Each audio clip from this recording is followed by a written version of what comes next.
Good everyone. I hope you guys have an amazing day. So today, I wanted to present something which I built. I built this kind of, the builder as you can see on the screen a few months ago, and I thought, I might as well open source it. I've used it in a couple of my projects, and I said to my boss today, "Hey, can I open source it?" He said, "Yeah, you can open source it because it's pretty generic."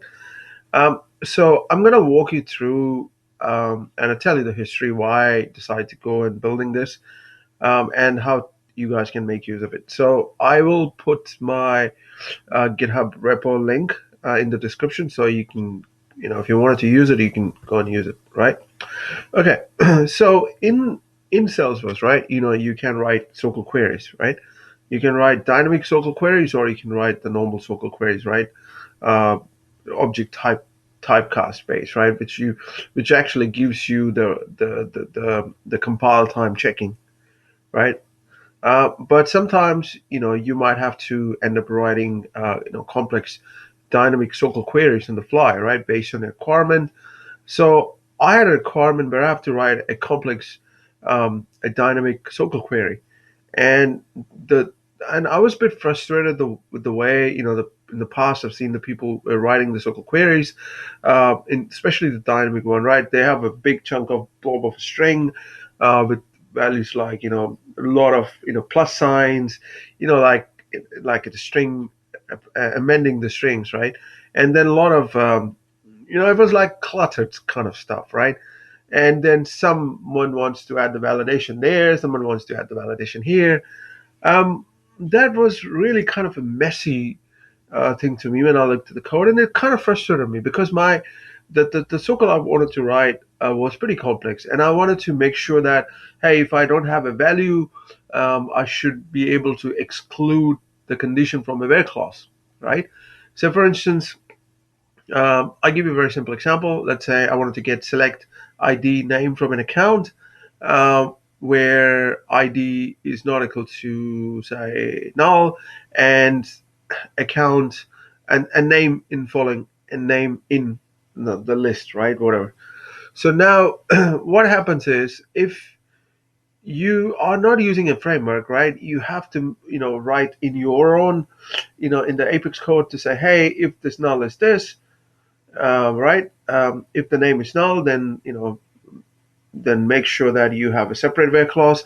If it is not, then make sure you have a separate where clause. Right? Kind of a messy, right?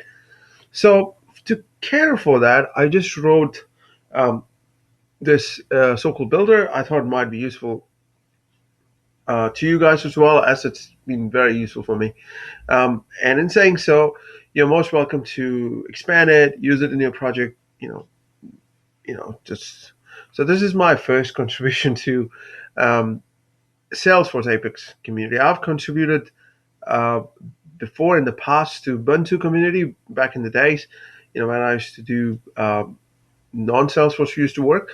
But this is the first time I'm contributing to the Salesforce community. But anyways, okay. So this is the dynamic the Soql builder code behind the scene, right? So you have, as you can see, these are the types. I'm not going to go through much of the code, but just to give you how you can use it. Um, so this is all the methods I have, and it's pretty self-explanatory, right? And I've used the builder pattern. I hope you understand what a builder pattern is about, right? So I'll show you in the code what the builder pattern looks like, and and I've given us some sample code. So if this is add all fields. If you wanted to get all the fields from an object, so you can do pretty much this way. Okay, so this you can go through it. It's if you're interested, and if you have a question, just reach out to me anytime, right? Okay, so this is how I used, all right. So the first method, what I'm trying to do, I'm saying, hey, get me one random account, just random account. Just so what I'm doing, I'm creating this object, right? This is an object, okay, and I'm clearing it. Just clear it. What does the clear will do? Clear will pretty much it will clear the main string. Okay, this string is the one which is actually building up um, the Soql behind the scene. Okay, and then I'm saying, hey, add select SQL.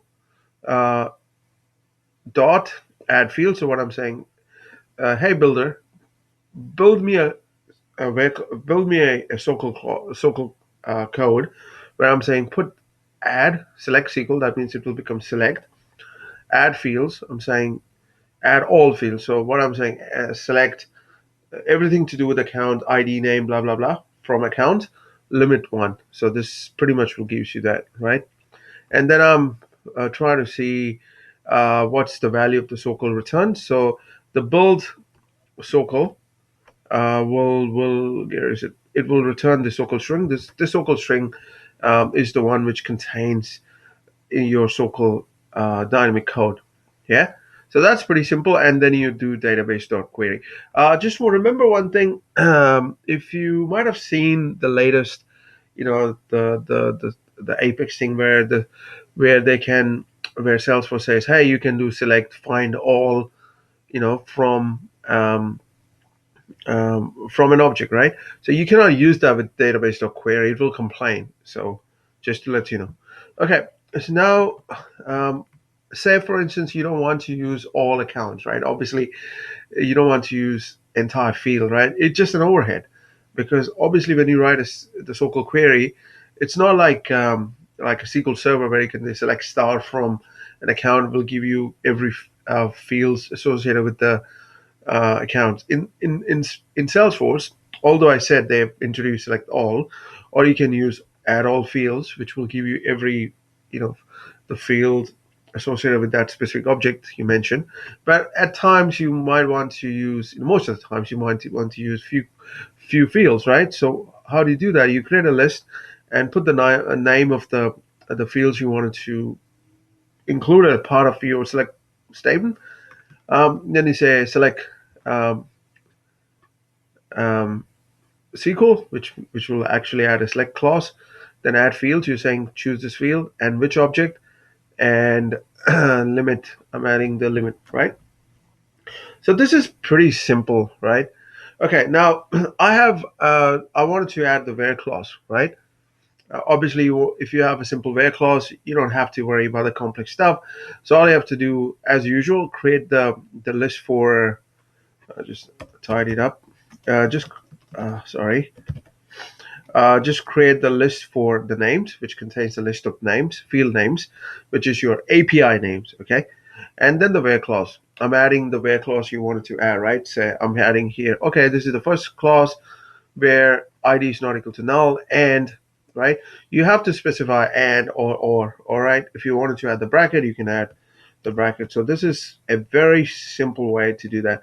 But remember, the problem with this where clause is, right? If your name collection is null, it will not do the null check here. Okay, it will by default assume that okay, you are just passing the where clause. It will not bother to do any null check and it will just return you the Soql query. If your the collection is null, it might error out. So that's something you have to figure out. So this is one way you can do that.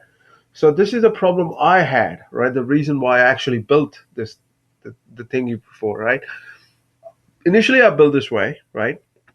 I said, hey, I can make it something. That's the way I started first, right? I built the few methods. Then I said, oh, hey, I can build a where clause, right? So I can add the where clause. It just made it simplify. It's much nicer, right? Even if you look at it, than using all those magic strings everywhere, right? Here, this framework is taking care of it. But my requirement is way more complex than this, right? This is not as simple, right? So I had a requirement where I have to check the code, right? Like I said, select ID. I'm just giving you a very simple example now, just to give you an idea.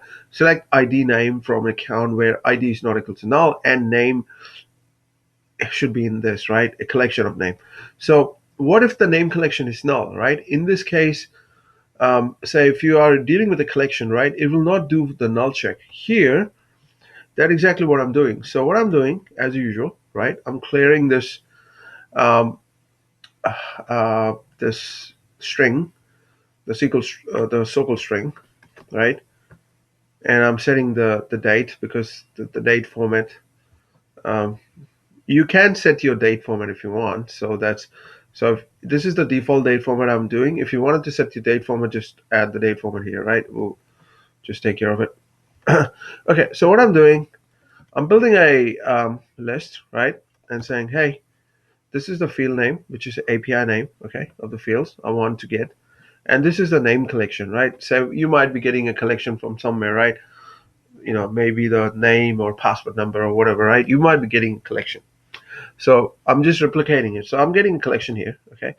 So what I'm doing, hey, I'm saying, hey, okay, add, which is to the select, um, you know, fields, right, from object.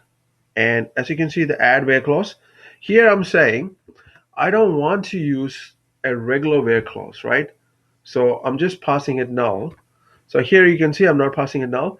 So if you don't pass it as a null, right, it will assume that you want to use a regular where clause. Okay. So I'll show you the code. So if you pass it as null, right, then it will not use anything to do with the where clause condition, right? It just put the where clause string, right? So it says just add the where string. That's pretty much it. Will do. Okay. So after that is the real magic happen. So I'm saying, hey, okay, add the star bracket. So this is the star bracket. This, right? I'll just show you, man. I don't want to make my code messy. So I'm adding the the where is it? I'm adding the star bracket, right? So this is the star bracket I'm adding, and I'm saying, okay, add condition. The first condition I want to add. So this is the first condition I've added, and then I'm doing a null check. Okay. So I'm saying to the code, hey, check whether this name is null. If this name is null, then it will bypass every other filter condition till you do a reset null check. Okay. So the null check is pretty simple. It will actually do, if the value is null, then it will set this value to true. So this value drives other Soql query. Okay. So if this value is not null, it will let the code continues and it will execute it, right? Now in this case, right, the second example is a pretty much the same code, but I haven't populated anything in the name. So obviously the name is null, right? So the name will be null. So it will come here and say, oh, name will be null. So it will come here, say, okay, so name is null. I exclude this code. Okay, then it comes here. It will say the reset. Okay, the reset the null check. So it will reset this entire condition. Then it will come to add end bracket. So it will execute it. So just have a play around with the code and see. You can do the complex scenario than this, right? You can have multiple, clause like this. If you wanted to exclude, few clauses, you can do that. You can exclude a single clause. You can do that.